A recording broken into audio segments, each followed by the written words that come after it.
ಎಲ್ಲರಿಗೆ ನಮಸ್ಕಾರ. ಇವತ್ತಿನ ದಿವಸ ಇಡೀ ಪ್ರಪಂಚನಲ್ಲಿ ಮುಸ್ಲಿಮ್ಸ್ ಬಾಂಧವಗಳದ್ದು ಬಕ್ರೀದ್ ಕಾ ಈದ್ ಅಂತ ಹೇಳಿಬಿಟ್ಟು ಮಾಡ್ತಾರೆ. ಅದಕ್ಕೆ ಶುಭಾಶಯಗಳು. ಮತ್ತು ನಮ್ಮ ಭಾರತ ದೇಶನಲ್ಲಿ ಎಲ್ಲರೂ ಒಗ್ಗಟ್ಟಾಗಿರಬೇಕು. ನಮ್ಮ ದೇಶ ಸೂಪರ್ ಪವರ್ ಮಾಡಬೇಕು.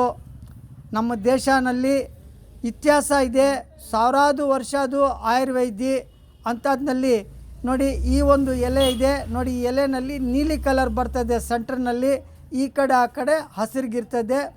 ಇದು ಜ್ಯೂಸ್ ಮಾಡಿಬಿಟ್ಟು ಬೆಳಿಗ್ಗೆ ಒಂದು ಗಿಲಾಸು, ಸಾಯಂಕಾಲ ಒಂದು ಗಿಲಾಸ್ ಕುಡಿದ್ರೆ ಸ್ವಾಮಿ ರಂಗ ಕಿಡ್ನಿನಲ್ಲಿ ಇರೋದು ಕಲ್ಲುಗಳು ಡಮ್ ಡಮ ಯಾವ ಥರ ಪರ್ಕೆನಲ್ಲಿ ಗೂಡಿಸಿರೋ ಆ ಥರ ಕರ್ಗೋಗಿಬಿಡ್ತದೆ.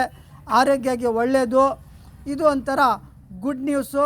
ಕರ್ನಾಟಕ ಕೋಲಾರ ಡಿಸ್ಟಿಕ್ ಬಂಗಾರಪೇಟ್ ಟೌನ್ನಲ್ಲಿ ಹಜರತ್ಗೆ ಮಾತಾಡಿದ್ರೆ ಮಾಗೊಂದಿ ಅಂದ್ಬಿಟ್ಟು ಗ್ರಾಮ ಇದೆ, ಆ ಗ್ರಾಮನಲ್ಲಿ ಇದೆ. ಮತ್ತು ಕೆರೆಗಳ ಸುತ್ತಮುತ್ತ ಇದು ಇರ್ತದೆ ಎಲೆ. ನಮಸ್ಕಾರ.